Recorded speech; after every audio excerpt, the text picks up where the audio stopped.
시편 14편은 다윗의 시입니다. 다윗이 하나님의 백성들 가운데 하나님이 없다, 하나님이 없어, 이렇게 무신론자들이 있었어. 그래서 이 무신론자들의 허망함과 악함을 드러내고, 어떻게 우리가 이 무신론자들이 판을 치고 있는 이 세상에서 어떻게 이것을 극복할 수 있는지, 그런 말씀을 담겨 있는 것이 14편이에요. 자, 우리 한번 이런 관점으로 14편을 좀 보기를 원합니다. 자, 먼저 우리 하나님이 없다고 하는 무신론자들의 죄악이 무엇인지를 살펴볼게요. 자, 1절을 한번 읽어봐요. 1절 시작. 어리석은 자는 그 마음에 이르기를 하나님이 없다 하는도다. 그들은 부패하고 그 행실이 가증하니 선을 행하는 자가 없도다. 그들은 어리석다. 어리석은 자는 그 마음에 이르기를 하나님이 없다 하는도다. 어리석다. 무신론자들은 가장 이 세상에서 어리석은 자들이다. 이 어리석다는 말이 히브리어로 나발이에요. 나발.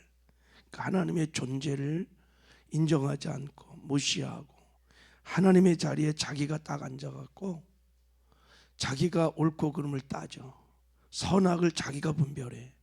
그리고 욕심대로 살아가는 자를 나발이라 그래. 나발.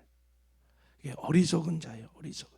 가장 어리석은 자가 성경에서 말하는 이 무신론자예요. 하나님의 자리에 쥐가 앉아서 뭐든지 기준을 가지고 옳고 그름을 막 따져. 하나님 대신 자기가 그렇게 하는 거예요. 가장 어리석은 자들이다. 자, 이 어리석은 자들은 이렇게 말해. 그의 마음에 이르기를 하나님이 없다 한도다. 자, 여기 보면 그 마음에 스스로 이르기를 하나님은 없어, 없을 거야, 있으면 안 돼, 하나님은 없어 하면서 막 지금 마음에 스스로 이른다는 얘기는 자기를 막 설득하는 거예요. 하나님은 없어, 없어야 돼, 없을 거야 하면서 막 자기를 설득하면서 마음에 지금 전쟁이 막 지금 일어나고 있는 거예요. 왜 이렇게 그냥 하나님이 없으면 없는 대로 그냥 살면 되는 거예요. 지가 안 믿으면 뭐 그냥 없다 그러고 그냥 살면 되지. 왜 이렇게 마음에 막 갈등을 하고 전쟁을 할까요? 그것은 사람은 누구나 다 하나님이 그 마음에 양심을 뒀기 때문에 그래. 양심은 하나님이 우리 마음에 두신 법이에요. 법. 사람은 다 영적 존재예요. 양심이라는 것을 갖고 있습니다. 그래서 양심이 있기 때문에 여러분 이렇게 막 갈등을 하는 거예요.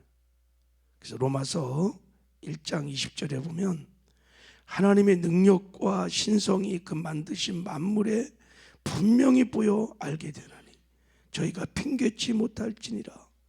그러나 저희가 하나님을 알되 하나님을 영화롭게 하지도 않고 감사치도 않는다. 그래. 우리가 양심적으로 한번 이 자연 만물을 보고 우주 만물을 보고 보면요, 하나님의 살아계심을 분명히 알 수 있다는 거예요. 인류의 역사들을 쭉 양심적으로 보면 하나님이 없을 수 없어요. 하나님은 반드시 살아계시고 함께 하신다는 것을 알 수 있어요. 그러니까 이 무신론자들은 자기 양심을 소리를 거스리는 거예요. 그래서 자기 스스로 말하는 거예요. 하나님이 없다. 그래서 하나님이 없는 그런 사상과 철학을 막 자기들이 의도적으로 만들어내는 거예요. 자, 왜 그럴까? 왜 이렇게 양심을 거스르기까지 하면서 하나님이 없다고 막 부인을 하는 걸까요?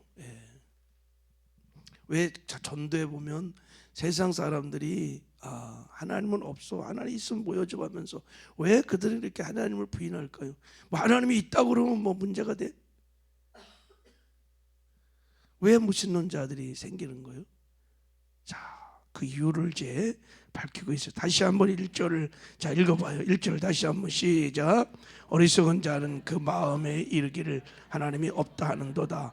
그들은 부패하고 그 행실이 가증하니 선을 행하는 자가 없도다.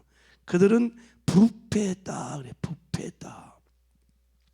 인간이 죄를 짓고 타락하는 순간 죄가 들어왔어요. 우리 영에 들어오는 순간 영은 떠나고 하나님과 관계가 다 단절되고 우리 혼에도 들어와서 우리의 생각, 감정, 의지가 다 부패했어요. 그래서 맨날 죄만 짓는 거예요. 그 행실이 가증하고 선을 행하는 자가 없어. 선을 행할 수 없어요. 다 행실이 악하고 가증하고 불의한 짓만 하는 거예요. 그래서 하나님이 없다고 한다는 얘기. 무슨 말입니까? 하나님이 계시면 여러분 죄를 지을 수 없어요. 하나님이 계시면 죄가 얼마나 무서운지 몰라요. 죄는 반드시 심판이 있고 심판을 받고 나면 죄의 형벌로 지옥을 가는 거예요. 죄는 얼마나 무서운지 몰라요. 그러니까 세상의 이 무신론자들이 여러분 죄를 지니까 죄인이니까 죄를 짓고 싶으니까 하나님은 없어야 되는 거예요. 하나님 있으면 큰일 나는 거예요. 그래서 하나님이 없다라고 지금 자기에게 그렇게 설득을 하고 온갖 하나님이 없는 무신론적인 사상과 철학을 만들어내는 것입니다.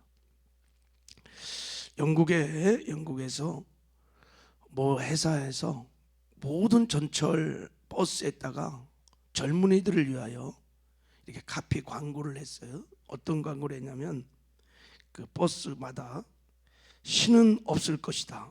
걱정 말고 내 마음대로 인생을 즐기라. 야, 이게 막 청년들에게 막 데이트를 쳤어요. 신은 없을 것이다. 그러니 걱정하지 마라 너희들. 니들의 인생을 마음껏 즐기라는 거예요. 만약 하나님이 계시다면 죄를 지면 큰일 나는 거잖아요. 그죠? 죄를 지면 심판을 받는 거예요. 영국 같은 사회는 여러분 청교도 신학으로 이렇게 세워진 나라들입니다. 기본이 아주. 근데 이런 걸 청년들에게 선포해 주니 얼마나 좋겠어요. 그렇구나, 하나님은 없다. 막 죄를 짓는 거예요. 마음껏 죄를 짓는 거예요. 내가 내 인생의 주인 돼서 내 멋대로 사는 거예요. 우리도 예수 믿으면서 이런 무신론에 미혹되는 순간 죄를 지어요.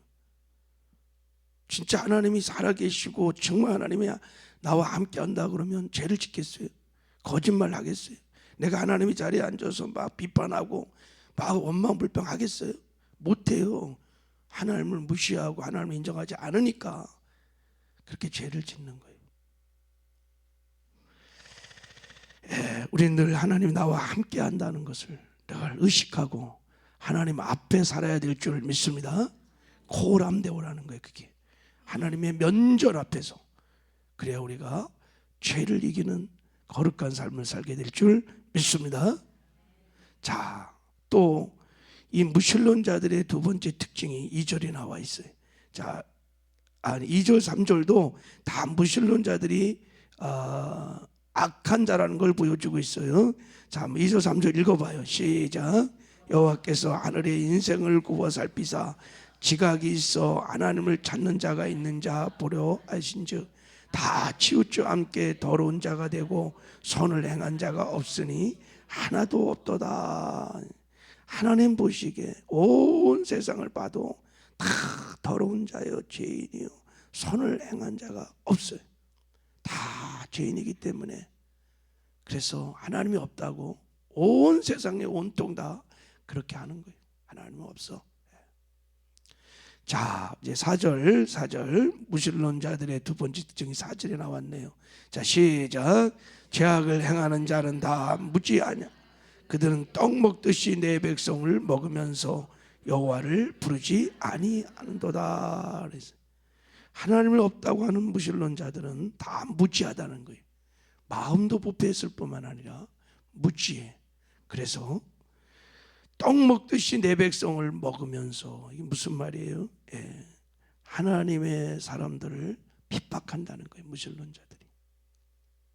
그리고 여호와를 부르지 아니한다는 거예요. 하나님의 백성들의 그 의로움을 보면서, 하나님의 백성들이 하나님을 경외하는 모습을 보면서도 하나님을 부인하며 하나님의 이름을 부르지 않는다는 거예요. 그렇습니다, 여러분. 모든 무신론자들은 다 기독교인을 핍박합니다. 하나님을 인정하고 하나님 말씀대로 살아가는 의로운 사람들을, 기독교인들을 다 싫어합니다. 마치 어둠이 빛을 싫어하듯이. 빛이 들어오면 어둠은 그냥 사라지기 때문에 싫어해요. 조폭들이나 깡패들이요, 자기들의 그 안에 막 정직하고 의롭게 살려고 하는 사람이 있으면 좋아할까 싫어할까요? 싫어해요. 왜 그럴까요? 자기의 악함이 드러나기 때문에 싫어하는 거예요. 다 싫어요. 우리 10월 27일 날 포괄적 차별금지법 때문에 막 여러분 가서 연합회에다 기도했는데요, 세상의 반응이 어떤지 뉴스 보셨어요? 이들이 모여갖고 교통을 얼마나 혼잡게 했는지, 왜 이들이 뭐 때문에 모여서 기도를 하고 연합했는지 그런 거 그냥 살짝 그냥 하지도 않고, 뭐 교통에 혼잡해 갖고 막 난리법석을 떼었다고. 그 뭐 하는 거예요? 싫은 거예요, 여러분. 배후에 포괄적 차별금지법, 뭐 낙태법, 낙태주의자들이 다 기독교인들을, 교회를 싫어합니다. 예. 빛된 자녀들을 싫어합니다. 다 배후에 악한 어둠의 영들이 있는 거예요. 여러분, 이 포괄법, 차별금지법을 누가 상정하는지 아세요? 옛날에 정의당 그 심상정위원을 포함해서 이런 사람들이 다 그거 발의해서 상정했다. 다 누구냐? 좌파 세력들이에요. 좌파들. 공산주의자들은 기독교를 그래서 싫어하는 거예요. 공산주의의 뿌리가 뭐냐면 막시즘이에요. 유물사관. 그들은 하나님을 믿지 않아요. 눈에 보이는 것만 믿어요. 유물사관의 뿌리예요. 그 깊은 뿌리는 진화론이에요. 그러니까 여러분, 공산주의자들, 좌파들은 다 기독교를 싫어합니다. 역대로 공산주의자들은 다 교회를 다 부숴버리고 쫓아내고 죽이고 난리였어요. 무솔린, 스탈린, 레인, 마오쩌둥, 뭐 김일성, 김정일, 저 북한 땅에 다 이게 막시즘, 유물사관들 다 쫓아내고 죽이고 무신론자들입니다. 신은 죽었다고, 무신론자의 대표적인 철학자가 누군지 아시죠? 니체. 신은 죽었다. 이 철학에 가장 영향을 받은 사람이 히틀러입니다. 그래서 히틀러가 여러분, 하나님을 믿는 그 유대인들 씨를 말려버리려고, 그리고 교회와 크리스찬들을 완전히 짓밟아버리는, 이게 무신론자들이 무섭습니다. 지금도 다 공산주의자들, 이 좌파들이 다 기독교를 싫어하는 거예요. 배후에 누가 있겠어요? 어둠의 영들이 있는 것입니다. 지금 다윗은 이 시편 14편을 쓰면서 이런 무신론적인 사상이 그 당신의 백성들 안에 들어왔다는 것을 지금 폭로하고 있는 거예요.